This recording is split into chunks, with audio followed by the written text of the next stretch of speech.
ವಿದ್ಯಾರ್ಥಿಗಳಿಗೆ ಸ್ವಾಗತ. ನಾವೀಗ OAW ವಿಧಾನ ಬಳಸಿ 2 mm ದಪ್ಪ ಇರುವ ಕಾಪರ್ ಶೀಟ್ ಮೇಲೆ ಫ್ಲಾಟ್ ಪೊಸಿಷನ್ ನಲ್ಲಿ ಮಾಡಲಾಗುವ ಸ್ಕ್ವೇರ್ ಬಟ್ ಜಾಯಿಂಟಿನ ಬಗ್ಗೆ ತಿಳಿಯೋಣ. ಈ ಪಾಠದ ಕೊನೆಯಲ್ಲಿ ನೀವೇನು ಕಲಿಯುತ್ತೀರೆಂದರೆ ಟ್ಯಾಕ್ ವೆಲ್ಡಿಂಗ್ ಮತ್ತು ವೆಲ್ಡಿಂಗ್ ವಿಧಾನಕ್ಕಾಗಿ ಸರಿಯಾದ ಫಿಲ್ಲರ್ ರಾಡ್ ಅನ್ನು ಆರಿಸಿಕೊಳ್ಳುವುದು, ಸ್ಕ್ವೇರ್ ಬಟ್ ಜಾಯಿಂಟ್ಗಾಗಿ ಫ್ಲಾಟ್ ಪೊಸಿಷನ್ನಲ್ಲಿ ಪ್ಲೇಟ್ಸ್ಗಳನ್ನು ತಯಾರಿಸಿ ಸೆಟ್ ಮಾಡುವುದು, ಟ್ಯಾಕ್ ವೆಲ್ಡ್.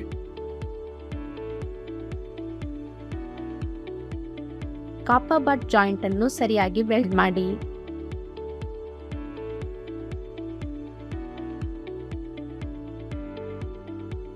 ನಾವೀಗ OAW ವಿಧಾನವನ್ನು ಬಳಸಿ 2 mm ದಪ್ಪವಿರುವ ಕಾಪರ್ ಶೀಟ್ಸ್ ಮೇಲೆ ಫ್ಲಾಟ್ ಪೊಸಿಷನ್ ನಲ್ಲಿ ಮಾಡಲಾಗುವ ಸ್ಕ್ವೇರ್ ಬಟ್ ಜಾಯಿಂಟ್ ನ ವೆಲ್ಡಿಂಗ್ ವಿಧಾನಕ್ಕೆ ಬೇಕಾಗುವ ಉಪಕರಣಗಳ ಬಗ್ಗೆ ನೋಡೋಣ.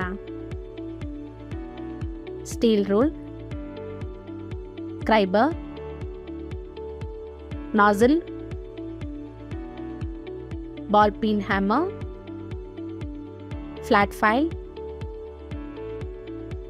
bench vise, tri-square, tongs, chipping hammer,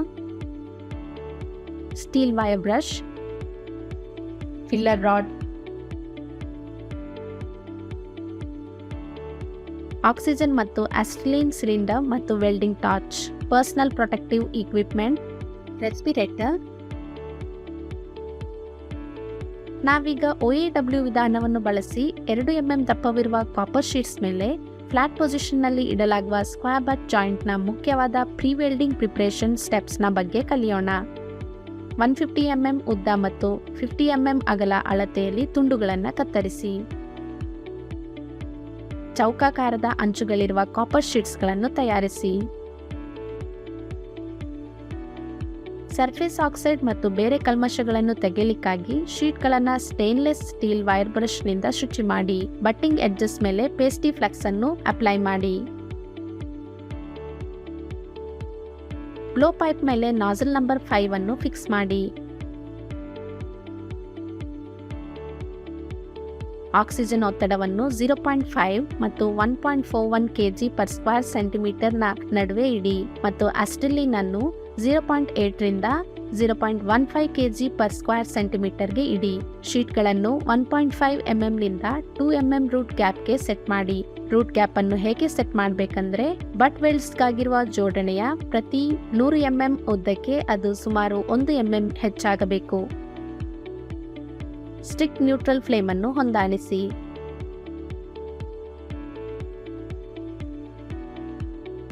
ಜೋಡಣೆಯ ಎರಡೂ ತುದಿಗಳಲ್ಲಿ ಮತ್ತು ಮಧ್ಯದಲ್ಲಿ ಟ್ಯಾಕ್ ವೆಲ್ಡ್ ಮಾಡಿ.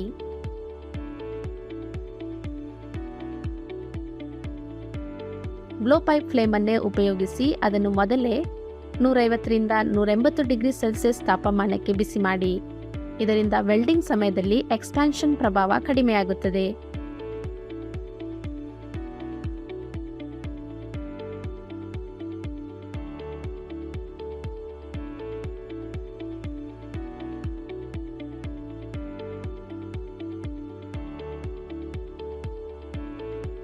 ಬ್ಲೋ ಪೈಪ್ ಕೋನ 60 ರಿಂದ 70 ಡಿಗ್ರಿ, ಫಿಲ್ಲರ್ ರಾಡ್ ಕೋನ 30 ರಿಂದ 40 ಡಿಗ್ರಿ.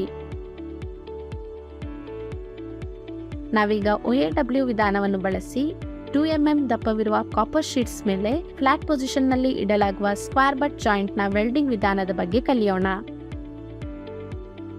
ಬ್ಲೋ ಪೈಪ್ ಅನ್ನು 40 ರಿಂದ 50 ಡಿಗ್ರಿ ಕೋನದಲ್ಲಿ ಮತ್ತು ಫಿಲ್ಲರ್ ರಾಡ್ ಅನ್ನು 30 ರಿಂದ 40 ಡಿಗ್ರಿ ಕೋನದಲ್ಲಿ ಹಿಡಿಯುವ ಮೂಲಕ ಲೆಫ್ಟ್ ವರ್ಡ್ ವಿಧಾನವನ್ನು ಬಳಸಿ ವೆಲ್ಡ್ ಮಾಡಲು ಶುರು ಮಾಡಿ.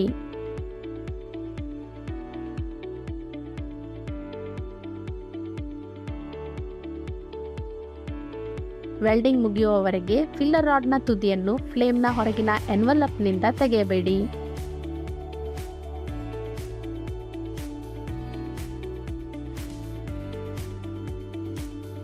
ಜೋಡಣೆಯ ಕೊನೆಯ ತುದಿಯು ಹತ್ತಿರವಾದಂತೆ ಬ್ಲೋ ಪೈಪ್ ಮತ್ತು ಫಿಲ್ಲರ್ ರಾಡ್ನ ಕೋನವನ್ನು ಕಡಿಮೆ ಮಾಡಿ ಇನ್ನರ್ ಕೋನವನ್ನು ಹೆಚ್ಚಿಸಿ. ಜೋಡಣೆಯೊಳಗೆ ಸುಟ್ಟು ಹೋಗದಂತೆ ಈ ರೀತಿ ಮಾಡಲಾಗುತ್ತದೆ. ವೆಲ್ಡ್ ಅನ್ನು ಬಿಸಿ ಅಥವಾ ತಣ್ಣಗಿನ ನೀರಿನಲ್ಲಿ ತೊಳೆಯಿರಿ.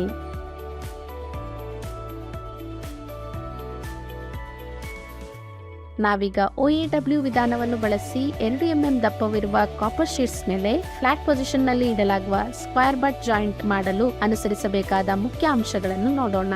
ಕಾಪರ್ ಶೀಟ್ಸ್ ನಿಂದ ಬರುವ ವಿಷಕಾರಿ ಜಿಂಕ್ ಹೊಗೆ ಮೂಗಿನೊಳಗೆ ಹೋಗದಂತೆ ರೆಸ್ಪಿರೇಟರ್ ಅನ್ನು ಬಳಸಿ. Crack,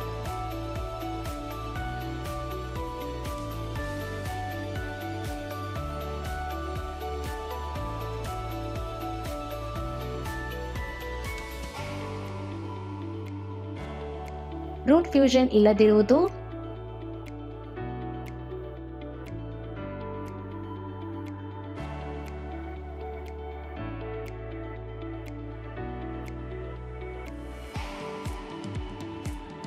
distortion,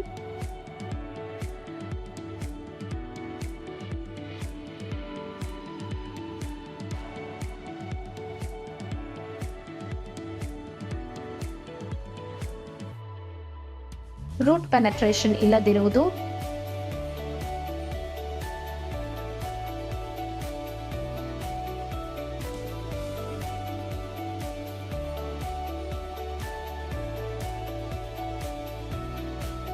recap. ಈ ಪಾಠದಲ್ಲಿ ನೀವು ಏನು ಕಲಿತಿದ್ದೀರೆಂದರೆ ಸರಿಯಾದ ಫ್ಲೇಮ್ ಅನ್ನು ಸೆಟ್ ಮಾಡುವುದು, ಫಿಲ್ಲರ್ ರಾಡ್ ಅನ್ನು ಆಯ್ಕೆ ಮಾಡುವುದು, ಗ್ಯಾಸ್ ನಾವುದಿಲ್ಲ ಆಯ್ಕೆ ಮಾಡುವುದು, ಗ್ಯಾಸ್ ಒತ್ತಡವನ್ನು ಸೆಟ್ ಮಾಡುವುದು, ಕಾಪರ್ ಬಡ್ ಜೋಡಣೆಯನ್ನು ಸರಿಯಾಗಿ ವೆಲ್ಡ್ ಮಾಡುವುದು, ಕೆಮಿಕಲ್ನಿಂದ ಶುಚಿ ಮಾಡಿ ವೆಲ್ಡ್ಮೆಂಟ್ಸ್ನಿಂದ ಫ್ಲಕ್ಸ್ ಕಲ್ಮಶವನ್ನು ತೆಗೆಯುವುದು, ವೆಲ್ಡ್ಮೆಂಟ್ನಲ್ಲಿ ಏನಾದರೂ ಡಿಫೆಕ್ಟ್ಗಳಿದೆಯಾ ಎಂದು ಪರಿಶೀಲಿಸುವುದು.